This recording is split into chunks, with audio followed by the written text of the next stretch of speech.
everybody. Welcome to the Sustainable Business Council's first sustainability shot for the fall season. We have 3 in a row coming up, and this is the first one. My name is Jenny Mish. I'll just stand up, and I tried to introduce myself to as many of you as I could, one-on-one. I've been back in Missoula for almost a month. Tomorrow it will be 1 month after being gone for 9 years.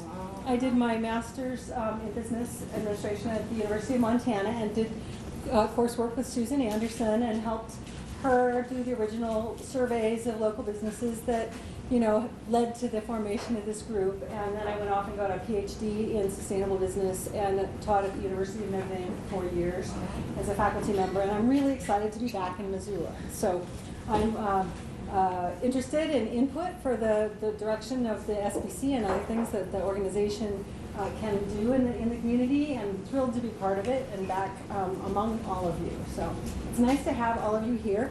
The Sustainable Business Council has, as I said, 2 other sustainable shots coming up. On October 16th, we're going to be having a presentation on climate change. There's a group locally that has been organizing to try and see if we can do a community-wide response to climate change. There are a number of key institutions that have their own climate change plans, but this will be an opportunity to kind of see what a community-wide discussion where that can go. Jill Albin from the Clark Fork Coalition will be joining us. So keep that in mind for October 16th, and then on November 5th, we'll be having someone from Blackfoot Communications talking about greening the bits on the Information and Communications Highway. So that will be exciting to look at different topics and different sectors coming up in the next couple months. We also have a brand new website, which I'm kind of giving you sneak information that our new website has the ability to highlight each member's new promotions. They can change their web page on our website and communicate directly with our members that way. So we'll be having a launch party, and if you are a member or interested in being a member, please talk to us about that new possibility. So tonight's panel, I'm delighted to introduce this panel, and the topic of this panel, of course, is alternative employee benefits, and it's one of the business journalists that covers a lot of sustainability, who I've followed quite a bit, is Mark Gunther. He's a key editor and writer at greenbiz.com, which I highly recommend for people who are looking for sources of sustainable business news. And he says that he thinks that that the single biggest business driver of corporate sustainability initiatives is the impact on employees. Jeff Immelt, who is the CEO of GE, once said that the biggest benefit from the Eco Imagination program that GE started is the impact on attracting better employees. So it's kind of this hidden aspect of sustainability sometimes. People don't often think about it. Often employees and their HR colleagues are overlooked when companies undertake sustainable programs. But the research clearly shows that it's an important factor. Satisfied employees, the 100 best companies to work for in America have 2.3 to 3.8% higher stock returns than other companies, which you might say, well, that doesn't really apply around here. But there's also research showing that of 171 small and medium-sized companies in manufacturing, those companies also had higher financial returns. There's studies that show that there's increased productivity when employees have higher satisfaction, which comes from feeling better about the shared vision, relationships with stakeholders, and strategic proactivity in one's community that are often part of sustainability programs. There's also a lot of academic research showing that job seekers are really attracted to organizations that have strong employee sustainability programs. And so there's at least 12 peer-reviewed studies that show that. And one of the big draws is that it's a source of employee pride. Employees really like to work at organizations that have a sustainability plan in place and is really making strides. A second mechanism is that job seekers really like to work for companies that have sustainability programs, because it implies that the company cares about its employees. So this is a really big factor, if you want to. And then the third factor is that it helps them connect specific organizational values to their own personal values.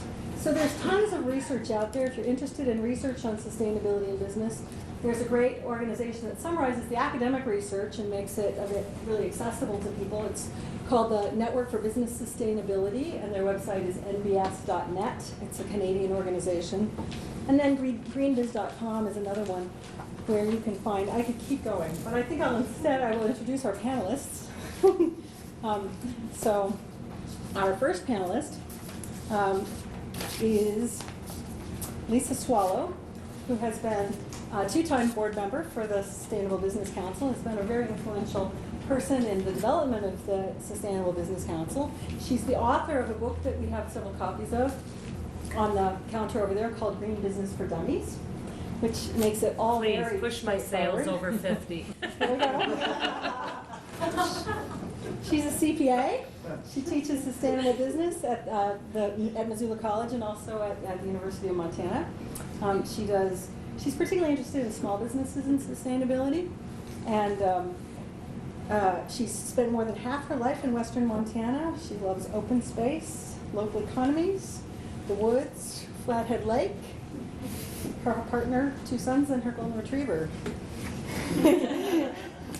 So you're going to introduce panelists between Well, us? Yeah. Yeah. Okay, can I stop this? Do you feel like you need the mic? I do I, have a mic. I don't, but Okay. Does anybody Can you feel like hear they fine? hear better? Yeah. Okay. Can you hear Okay. fine? Okay. Let me know, because I can't amplify anybody who doesn't speak up. So that's your threat. Talk up or I can vouch to her loud voice. Hi and welcome. Thanks for being here. It's a real pleasure to be at one of these venues. I love the sustainability shots because it gives us a chance for sort of an intimate conversation, and it also gives a chance to showcase community members that are walking the walk. So unfortunately, you're going to have to bear through a little bit of academic background. I've been in the classroom for 20 years.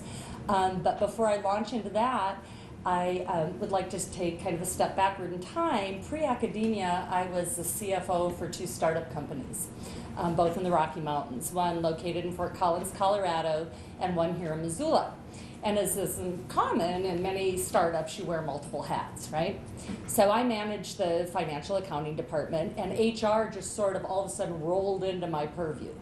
I had no education in it, no experience in it, absolutely really no idea what HR management was all about.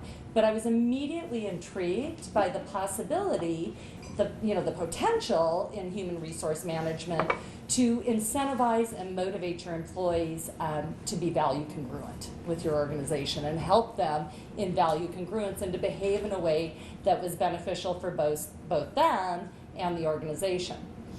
And this doesn't sound so revolutionary saying that now in 2013, but I can assure you, reflecting 20 years ago, there was not a lot of creativity or innovation in HR compensation, development, benefit package development. I mean, it was pretty status quo, right? You got your 3% COLA.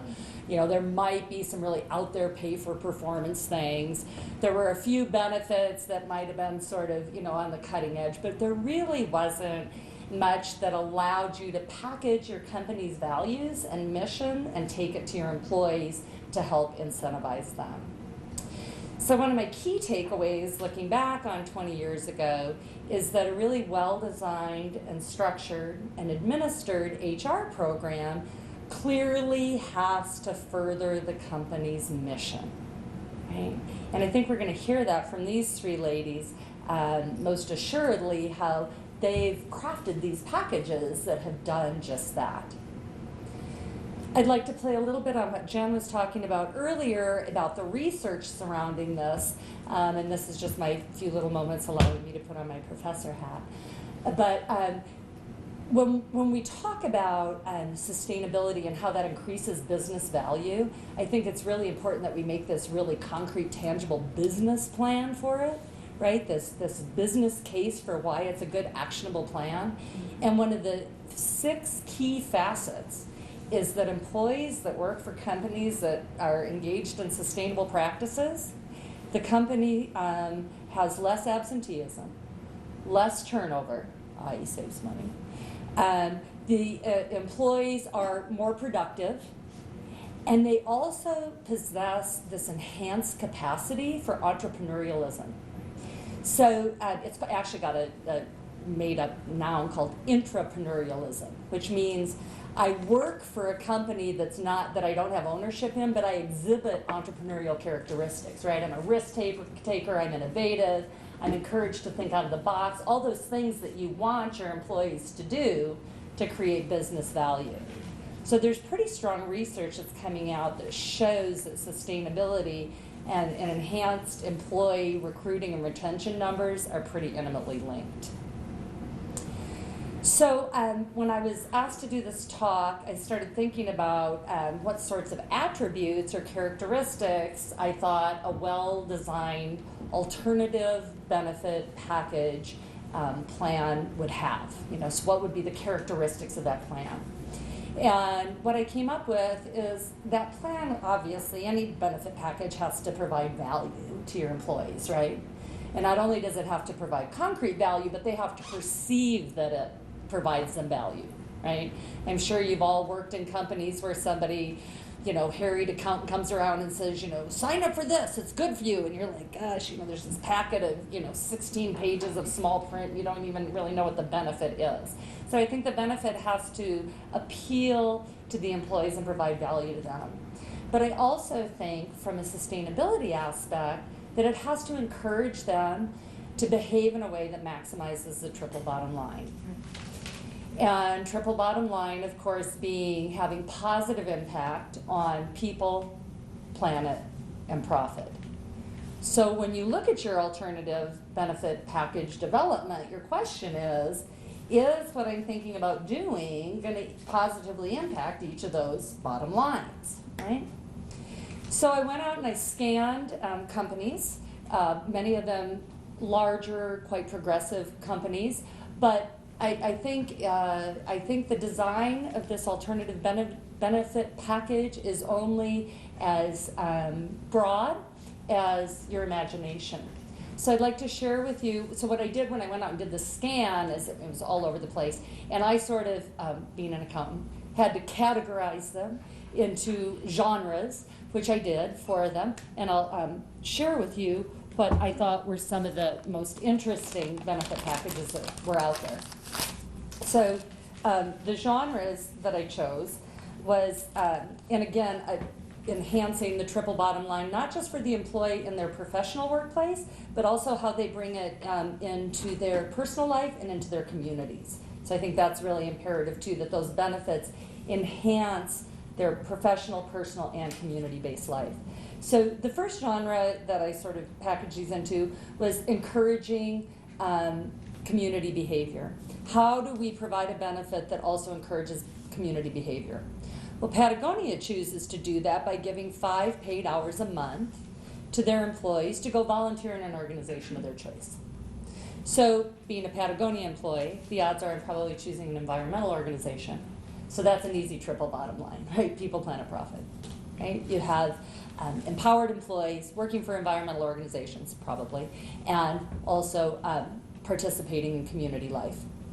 Apple, being cash rich, and matches employees' donations dollar for dollar up to 10 grand a year. It doesn't have to be 10 grand, it could be 100. It doesn't matter. The point is, if you choose an organization that's a valid 501c3, I'm going to match it, thereby empowering you to double your giving, right? Wow, what a great thing for employees. Our son, oldest son, works for DPR Construction in San Francisco. And although it's not part of their benefit package per se, they are strongly encouraged in their performance evaluation to exhibit pro bono work. And the company helps them to do that, provides them with organizations that they support. So as a young engineer, he's learning how to go into the community and participate in these sort of activities. So I put that whole category of items under encouraging and participating in the community. So quickly, I have 3 more categories. Modeling energy efficiency. This one's easy. How do I help my employees lessen their carbon footprint? Cliff Bar helps you make a down payment towards energy retrofitting or buying a hybrid. Bank of America gives you flat out $3,000 towards buying your first hybrid. Seventh generation incentivizes you installing alternative energy systems in your home.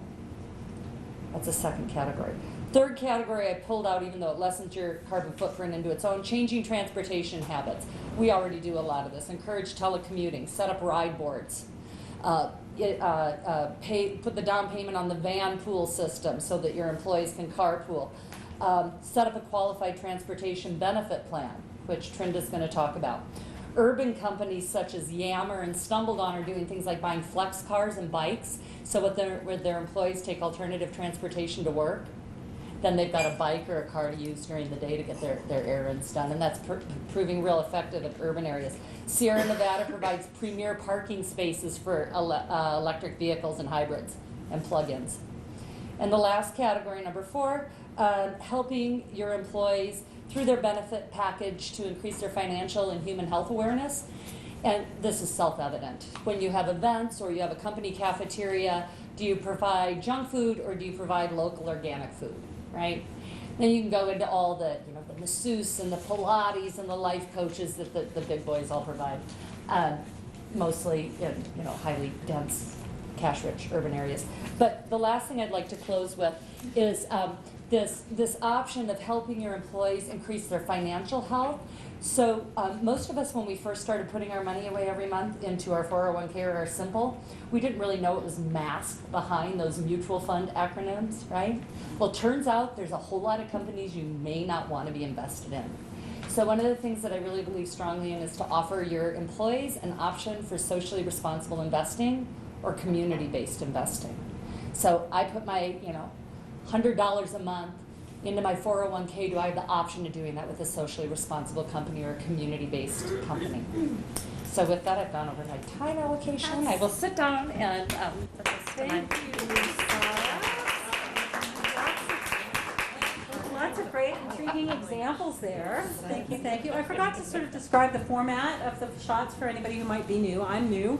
But so basically the intention is for the panelists to speak fairly briefly, 5 to 7 minutes, and then leave time for questions. So please be thinking of questions that you'd like to ask of our panelists. Our next panelist is from Big Sky Brewing, who is one of our sponsors. I hope you've been enjoying some beer. Trinda Reeks is a sales and events coordinator. She's been at Big Sky since 2004. She graduated from the University of Montana Business School in marketing management. She's managed sponsorship and community contributions throughout their full 26-state market, and she has emphasized special events here in the local Montana area, and she's also supports 120 distributors throughout their selling area. She also likes to ski, float, bike, and camp around the Northern Rockies with her son and partner. Trinda. That's going to be a hard act to follow. Following Lisa, who is way better public speaker than I. As Jenny said, I work for Big Sky Brewing Company. I've been there for about 10 years and watched them, and we're going to kind of focus on, I guess, the brewery is going to kind of focus a little bit more on kind of alternative transportation. That's kind of our big shtick at what we do as our program. So we have a bike bus. It's basically bike, bus, walk at the brewery. So we have a big graph set up in our break room, and anyone can participate. Whether you carpool, you bike to work, you rollerblade, you skip, whatever you decide to do, as long as it's not going in a car by yourself to work. So we started January 1st, and you have until December 31st to obtain, different levels. So we have 2 levels. We have 80 days, full days, to and from work, and 120 days. And at 80 days, you get $250 towards, you can either do cash, which is taxed, or you can do $250 towards a purchase of something. Whether it's skis, it's a bike, it's a good food store you know, it doesn't matter. You could spend $250 at Fred's if you want. Yeah, I mean, that's the thing. It could be anything. And so then at 120, I don't think anyone's done that, just so you know. Simply using that. So at 120, you get $500, which, so it's, I mean, it's a fairly significant, you know, so it's a good incentive to actually want to. And before I had a child, I was the record holder at Big Sky Brewing Company. But it was a great program because I was able to buy my ski pass. I bought a new pair of ski boots. You know, I mean, it was anything I wanted to do. My husband and I went on a river trip together. It really does allow people to. It encourages people to be involved in the actual, you know, commuting part of it, because it's, you know, I mean, it's a substantial amount of money, and especially in today where, you know, you don't have a lot of extra spending money, and, you know, so it's been really good for not only people that to bike or whatever, but actually people sharing vehicles in the work. So, you know, we have a large group of folks that live out in Houston and the 9 Mile area, and those guys all meet in Frenchtown first thing in the morning, and they all ride into work together. And so it's good for, you know, just the kind of camaraderie of our employees, and it's been a very good. How many employees do you have?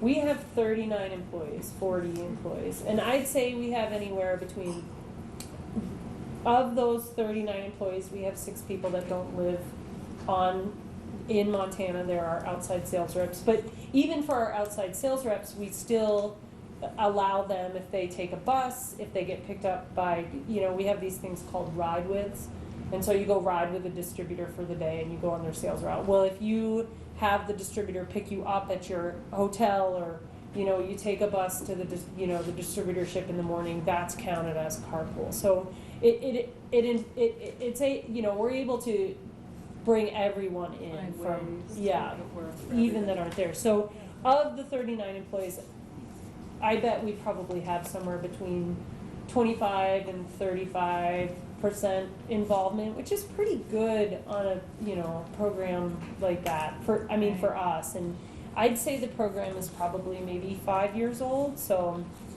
Great. So that's our alternative, and I just wanted to kind of touch on a couple other things that the brewery does that I do think are really good ways to kind of, our longevity program. At 5 years, you get $1,500 towards something. You can't take it as cash, but, you know, at 5 years, my husband and I did a salmon trip down the main salmon for 7 days, and we were able to purchase some gear for our boat.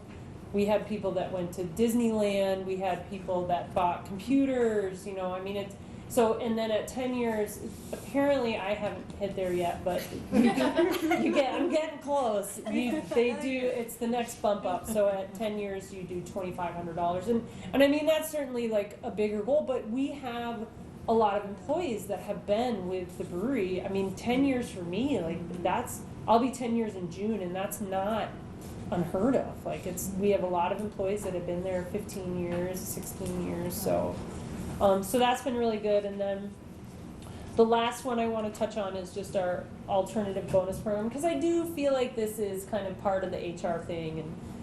And the brewery will just do little purchases. You know, if you, instead of, you know, they do bonuses, and they'll do the cost of living increase and that type of stuff, but they'll do, like, we have a brewer that we purchased a pair of skis and a pair of backcountry bindings for, which, I mean, that's, and I know I'm talking a lot about skiing, but obviously everyone at the brewery, like, it's kind of all in our forefront right now. Well, I mean, for winter people, but we have a lot of people that are really into the winter scene. And, you know, they bought a pair of skis and a pair of backcountry bindings, which, I mean, that's almost a $2,000 investment, which, I mean, if you've got a mortgage payment and you're, you know, I mean, that's a big deal not have to purchase that on your own. So those are just kind of some of our programs that we do. And It's also a great example of how it doesn't matter the size of the organization or the culture of the organization, there's a way that you can find a match that is really meaningful to the employees and appreciated by the employees and makes them feel like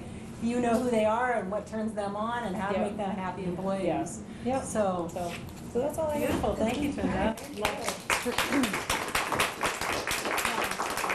Obviously, it's going to vary a lot according to the employer. Our next speaker will be talking to us about a healthcare environment. Sandy Willig is at St. Pat's at Providence Hospitals.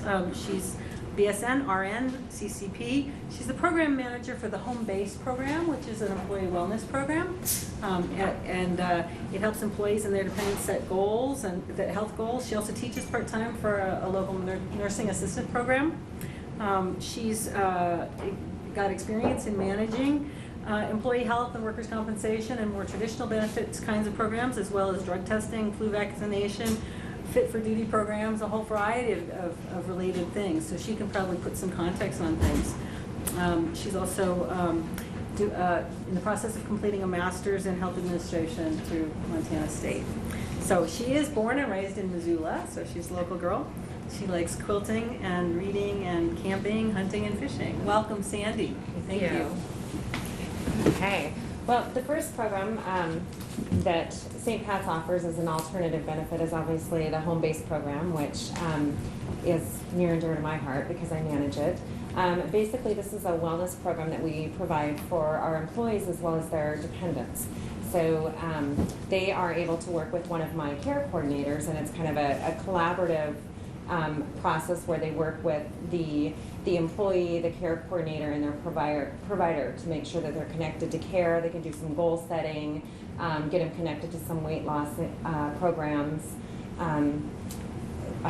nutrition. We do some nutrition visits for them. So it's really just to try to help keep our employees healthier, which helps reduce health costs, not just for the employee and their family, but also for us as the self-insured employer, and of course increases productivity and whatnot. So we're getting ready to start our second year in it, so we are definitely seeing some changes and some reductions in our claim costs, and for the employees that are working actively with the care coordinator, we're definitely seeing some improved health benefit from that. So that's been a great program. The next one that we do is the CSA, or the Community Supported Agriculture Shares. So we work with Western Montana Growers Co-op, so there's about 39 local farmers that are represented in that. This is our second year.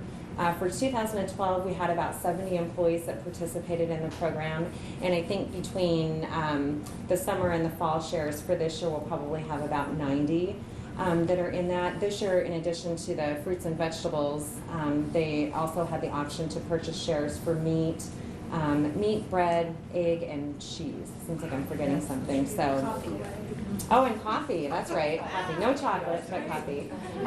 So they're able to come into the hospital and pick these up once a week.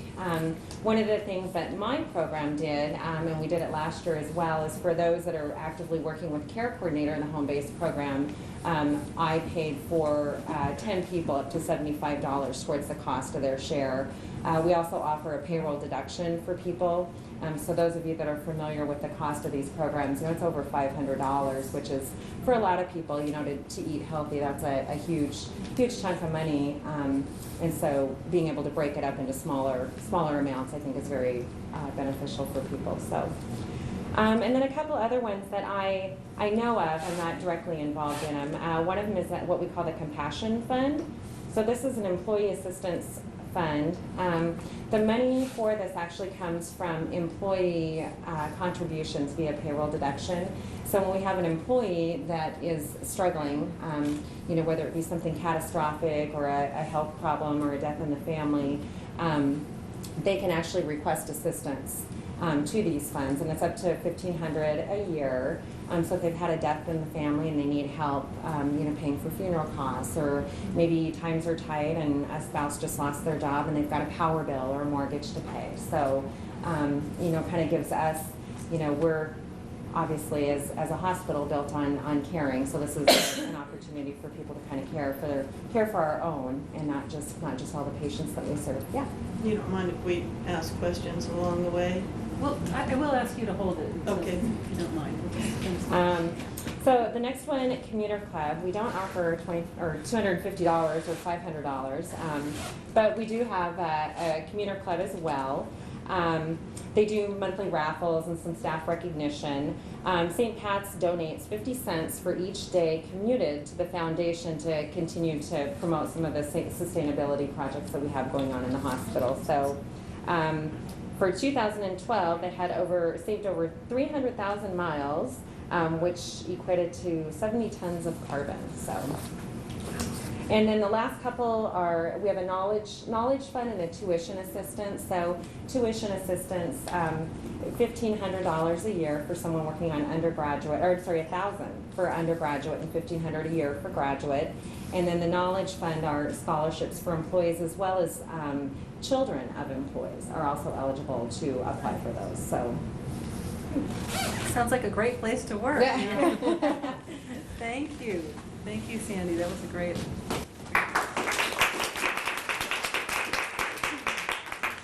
Last but not least, we have Julie Osborne from the Ecology Project International. She's co-founder of Ecology Project International, and she's also the advancement director.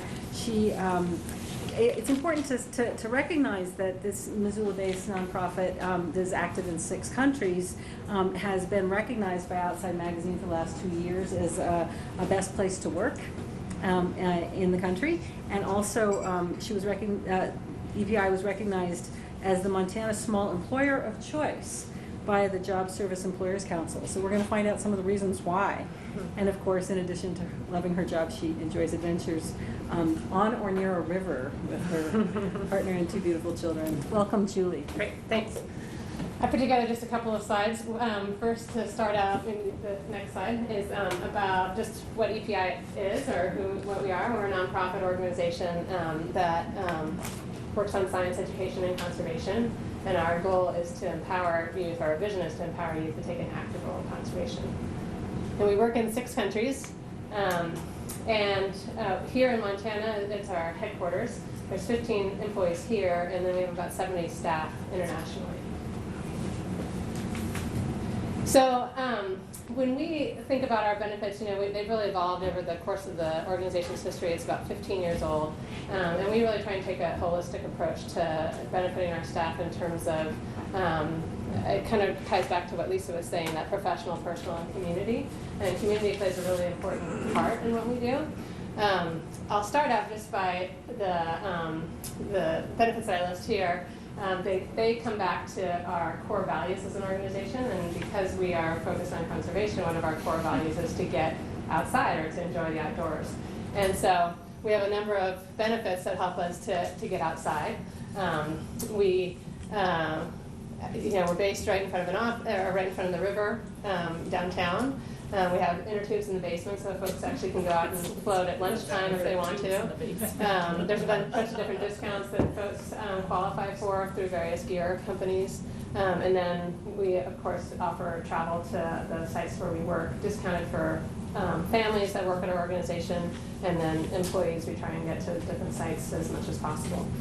But a really important part of getting outside is just having the time to do that. It's a number one challenge, I think, for everybody, is just having that time. And so we do offer paid time off and sick time. We also offer wellness days. We call it the I feel too good to come to work today benefit. All you have to do, we started calling it powder day, but we didn't want to limit it to just the winter time. So if you feel too good to come to work, we really empower the employees to decide if they have deadlines or things that can or cannot be put off that day. But if they feel too good to come to work and there's nothing pressing, they can just call their supervisor and leave a message and say, I'm not coming in today, and go out and enjoy what we have out our back doors here in Montana. We also offer family need leave, so if you have a baby or if you have to care for a sick loved one, you can take time off, extended time off. We have flex time and telecommuting options that really help with sustainable transportation, but it also just helps with that idea of getting outside. And then we do offer a sabbatical for folks that have worked for the organization for at least 7 years. And then the other benefits I list here come back to our core value of making a difference. As a nonprofit, we really want to empower our staff and our students to make a difference in the world. And that really ties back to this value of community.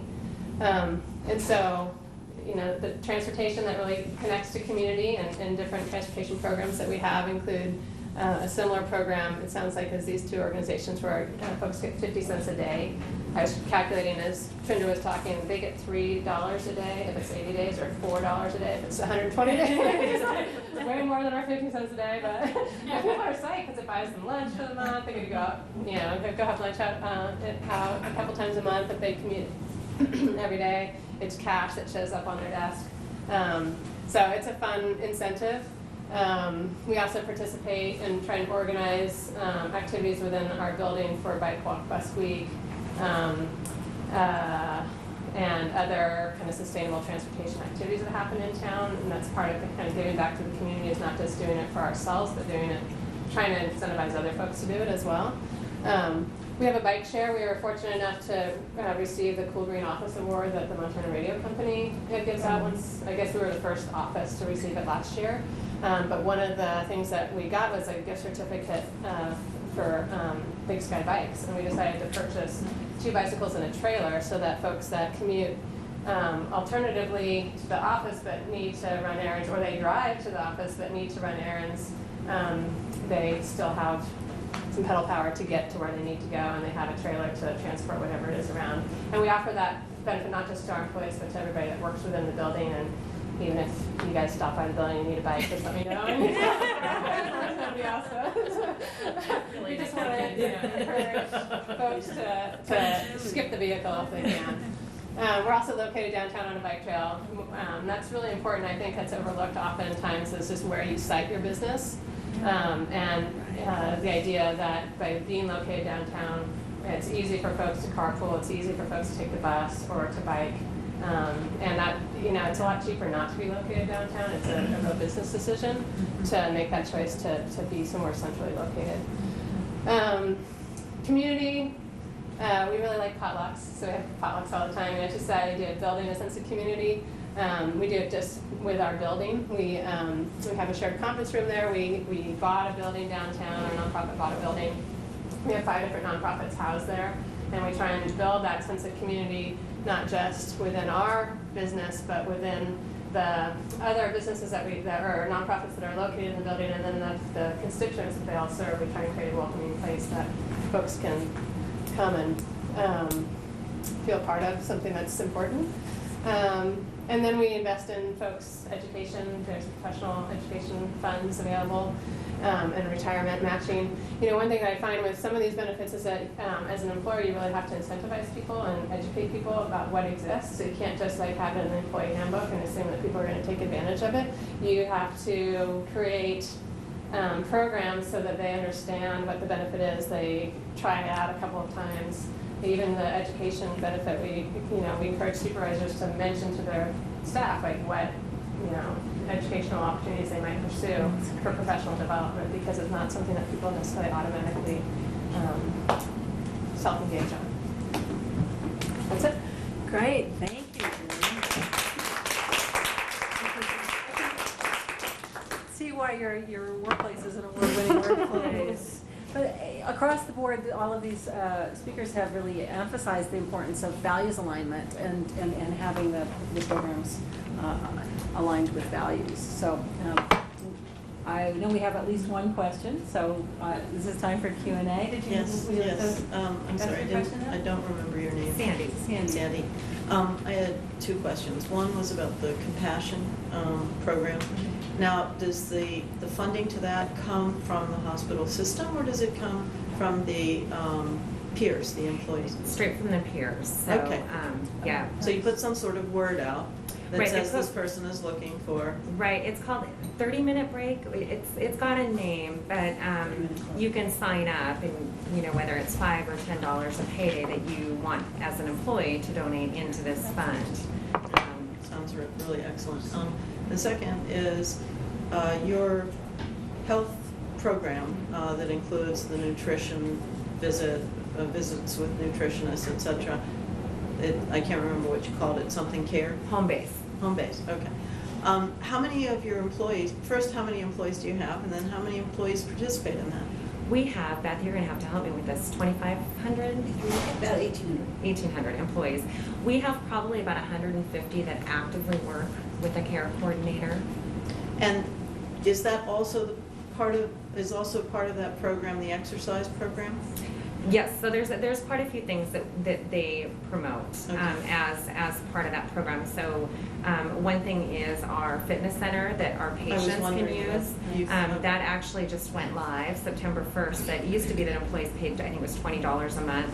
Now it's free for employees and the spouses. No children dependents, but the employee and either their spouse that's on their insurance plan can actually come use the fitness center. I think the nutrition visits are $15 for someone to come have an hour with a nutritionist. My care coordinators also do several walking and running programs. So at lunch break or before work or after work, depending on whether somebody wants to walk or run, it gives them someone to do that with. Put together a team for the Dirty Dash and sponsor the Missoula Marathon. So, And I want to just commend you on the farmer program, the co-op. I think it's just excellent, and the fact that you will contribute to that so that people can participate is. And how many people participate in that? Or did you say this year 90? we're probably gonna have about 90. Yeah. Yeah. That's great. I have a girlfriend that works for St. Pat's, and she does the CME. It's She nice, and loves people can it. share it. Yeah. So if it was just me or me and my husband, and you wanted to share with someone else, so then you can split the cost. So it's kind of nice. So people are pretty. It's kind of funny to watch them cut up a cabbage and split it into 3 pieces. They always send an odd number of things, so it's like, well, you can have the extra this and like that. So it's kind of fun to watch, see how people Community share. building. Yeah. And just to kind of interject, that's a fantastic example of a way that's, empowering people over their own food, helping the local economic base through growing our farming community. I mean, it's, Well, we've got a couple, one of our nutritionists actually, we get a list of the vegetables that will hopefully be in the share. Obviously there's changes depending on weather and whatnot.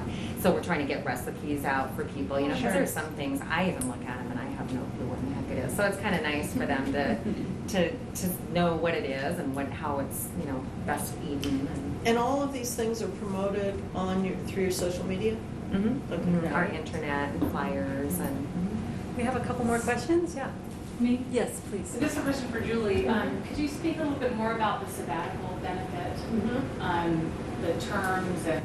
Yeah, so after you've worked for 7 years, so not at the start of your 7th year, but at the end of your 7th year, we offer 3 months at 50% of your salary. So 3 months time off, 50% of your salary. that's so huge. Well, you do have to give at least 6 months notice that you're planning on taking that, and work with your supervisor so that it's at a time that it accommodates your normal workload. Like, it wouldn't be great if you were the CFO and you took it right at tax time or something like that. But other than that, there are some qualifications to it in terms of that. For the sabbatical? No, it doesn't have to be related to your work at all. But It can it's just 3 months. It's 3 months. And how do you hold the position during the time? Like, if it's a certain, I might have missed, you might have just addressed that and I missed it because I was taking a note, but if someone, a key employee is taking 3 months off, then how do you fill in that niche while they're gone so that they can come back? Well, the idea is to make it so it's not at a crux time for that position, and so that folks can kind of fill in to make it happen. We've also toyed with the idea of because we haven't had a lot of folks feeling that they have the space to take that amount of time, so we toyed with the idea of doing half that time at full salary, because it would be the same cost as organization, but it would be 6 weeks. That would be a much more kind of approachable amount of time to take off, but still equal, maybe not equally, but satisfying in terms of the headspace and just fulfillment that you would get out of it.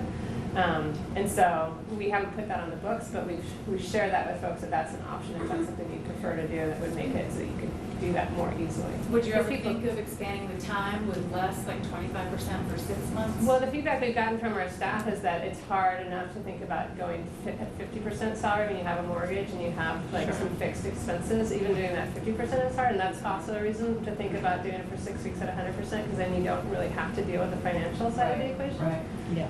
And so I think that we would be open to talking to folks about that, but I haven't heard much interest in that. It's more on the other side, trying to shorten it, but you have 100%. Thanks. Uh-huh. Have you had a lot of people take advantage of that? Mm-hmm. We just had a couple of folks that have been, that have planned it, yeah. Yeah. And how many employees do you have? We have 15 in Montana. I mean, that's not really a culturally, go ahead. We have another question in the back, yeah.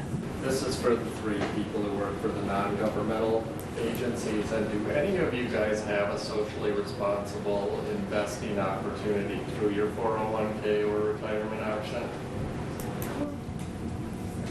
Our, it's not our standard option. It's something we've sat down and talked to our investment advisor about, because it's not what he recommends for the employees to do, and that bothers us. But he's also said that he can offer that benefit if people inquire, but it's a much lower return. And so we let our staff decide what they want to do.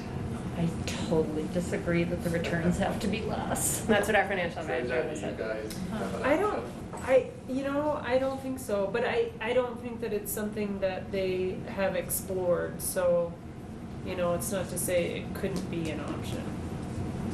And does St. Pat's Pat's have- does, but, yeah.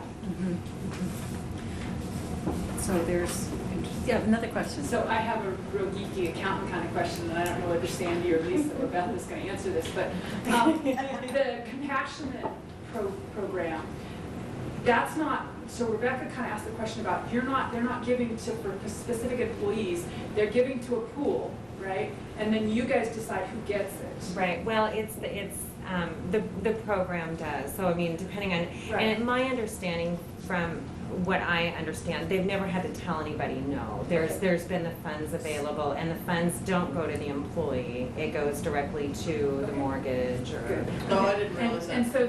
so my next question is, you guys are a nonprofit. Are you able to allow the employees to take a charitable contribution when they put it into that compassionate fund? So nonprofits could set something up like that, where they create a fund that they can give stuff to their employees, or to various employees, and the actual individual donating to that gets a charitable deduction at the same time. So, I mean, then everybody gets even more benefits out of the whole thing. That's what you guys are doing. It is, it goes to the foundation. And another thing that's less transparent probably is that employees can donate their PTO or their paid time off. So if someone has trouble, and that's to a specific person, to name the person and say, I'd like to give 16 hours to Sue. And that's a charitable deduction as well? I don't think so. Oh, You No, have to check that just out. comes Okay. off your vacation time. Okay. So if I've accrued $400 and I give you 40, Right. now I have 360 left. The kind of flexibility, I mean, you can see how it's just a matter of being creative enough to think that, oh, we could do this for people. Do you have a question? Well, yeah, I guess from day one, when I was first introduced to the concept of the Sustainable Business Council, I've always been more interested in the sustainability of the life of the worker compared to sustainability for the environment, for example, and that relationship. And I'm both really excited and intrigued and happy to hear these benefits. But then when I look at kind of the broad swath of history and time and the relationship of employer and employee and the sustainability of the workers' lives, this sort of follows off on the retirement thing, which to me seems like it really needs to be a bottom line essential to look at first, because so much of what I hear seems so youth-oriented, frankly, or like, well, I mean, on one hand, we want to have the loyalty of workers that has been lost over history. Now we have a very transient workforce. But what happens to you when when you get old and you can't be working there anymore? In some ways, I feel that the employer has gotten a great deal, to spend, $2,500 of 10 years of loyalty and have nothing at the end when somebody can't work for them anymore. And it's a bigger societal question, I think, but I would hope that the first line would be to think also about retirement options and helping people, as well as sort of the immediate.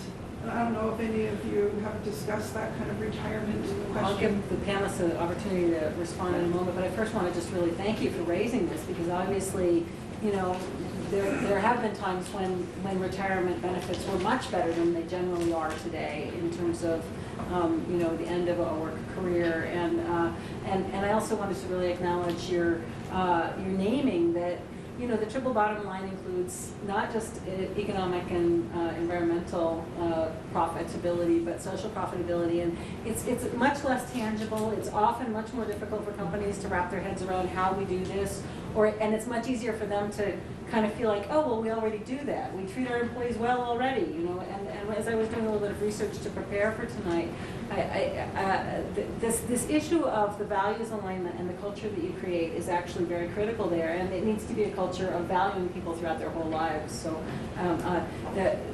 the better assessments that assess an organization around sustainability will ask the hard questions about these, but it can easily be glossed over. So I don't know if some housing benefit could be developed for long-term for when you retire, where you might, you know, be able to purchase, you know, an accessible condominium or something as a result of your loyalty to your company, for example, at some discount. I don't know.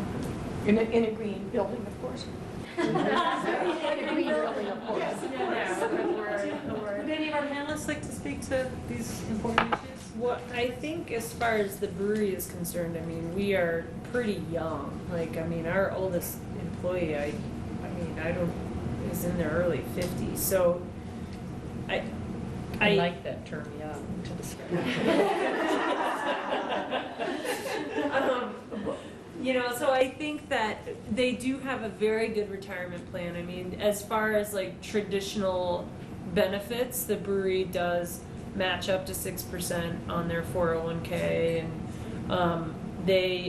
last year they did they matched 100% as a bonus for people on what they put in for their retirement. So it's, you know, as far as that traditional stuff, they're pretty savvy, and it's been really good, and they've shopped it around a little bit, and and we actually use a financial advisor that's married to one of our employees, so, you know, which is kind of nice. So it's kind of, you know, kind of circulating that profit right around families and whatnot. So, and we asked our panelists to speak to all their alternative benefits rather than the more traditional. So I'm sure that. Yeah, but I think one of the things that you're speaking to or alluding to is that we've shifted from defined benefit plans to defined contribution plans. And when my grandparents or even parents worked, they were given an equation that when you earn this much, we're going to pay you, you know, you earn X, you're going to get Y per month until you're deceased. And if you pass first, then normally the wife, you know, was going to get the extended benefits, and those plans simply do not exist anymore. And so the theory is that we were transferring a lot of that liability to our governmental programs, but unfortunately the demographics are such that there's no longer 3.8 workers or kids for one worker. The triangle's upside down, right? Yeah. There's one worker for 3.8 retired people. So, I mean, I think it's a combination of a lot of those things. I love the creativity of thinking about, like, how could we provide affordable housing in your retirement? Or, you know, I mean, that's the kind of thinking we need, is where can we bring in those, you know, needs and apply innovation to it. And some companies are offering, you know, will provide, you know, completely parallel to child care leave, you know, parental care leave. I mean, that's happening more as one form of that. But any other questions? Yes. Well, my question goes perhaps beyond just the benefits, but it could apply to the benefits. I'm wondering what ways there are to measure numerically, state the triple bottom line. Obviously, we have established methods for the profit, but what about the people and the planet? Well, this could be... saying no. We just jumped into another world. This is a very big topic, and there are a lot of different ways to approach answering it. There's a lot of different systems of measuring, and a lot of different companies that have developed their own, and I'd be happy to talk with you. We have in-house, the Sustainable Business Council has developed, primarily Lisa and Sue actually, with some help of a couple other people, have developed an assessment for small businesses, because most of the assessment tools really are oriented towards much larger organizations but yeah. And there's certification programs. There are some metrics in the Sustainable Business for Dummies book. There you go. There you go. By the way, there's some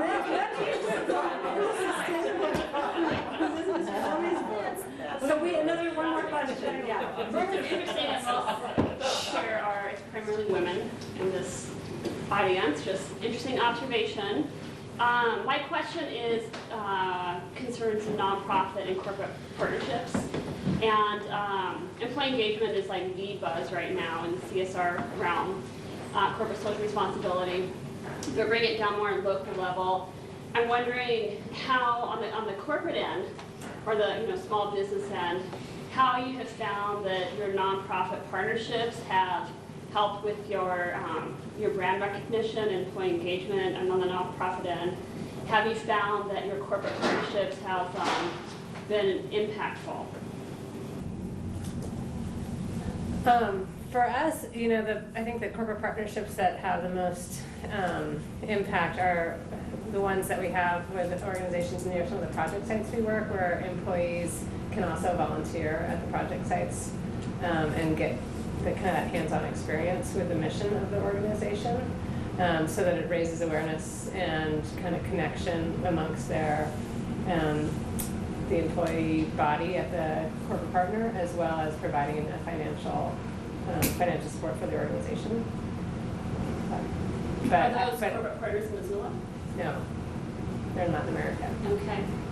I can say I work for a nonprofit. We have a partnership with Big Sky and do beer sales through their concert series. It has been hugely financially beneficial to us as the nonprofit organization to do. I don't know how it's been for Big Sky to partner. I mean, oh yeah, it's veil. That actually has been a really, really great thing for us, or the concert series, and we've raised, split between when we started doing them back in 05, 06, and then we took a big hiatus, and then have done the last 3 years. I think we're somewhere right in the $200,000 range of money that has been generated back into our community, whether it's Brennan's Wave, our Mobash Skate Park, the youth homes transitional home that they're raising money for, I Ride for Tanner, which is Kathy Jackson's son, who passed away up in the Flathead a few years ago in a car accident. So, that's been, the concert series have been above and beyond anything that, with just partnering with a nonprofit or two nonprofits for this past 2 series, and the amount of marketing that we have, exposure that we have gained from that is immeasurable. I mean, it's our sales in the summer right around concerts spike every time in the city of Missoula. So this is a great example where you've got these values that get embodied through these benefits to employees, who then are fantastic ambassadors for the organization because they love working there and it really fits their values. Yeah. And then it's extended through stakeholders in the community to other organizations through these kind of partnerships. And so that's a whole another component of the social bottom line. So we could talk a lot more about other examples, but I'm glad those got raised. We are out of time. But given the topic of sponsorship, I want to make sure and thank our sponsors tonight. We've got wonderful sponsors for tonight's event: Family Dental Group, Portico Real Estate, Cherry Creek Radio, Energetics, Sunelco Solar, of course the Bridge, the Pizza, the Big Sky Brew, the loft here of Missoula, the Independent, and of course MCAT. So I want to also thank each one of our panelists, Lisa and Trinda and Sandy. I'm like, Julie. I just moved here a month ago. I have a million new names in my head. So wonderful job, each one of us. Yes.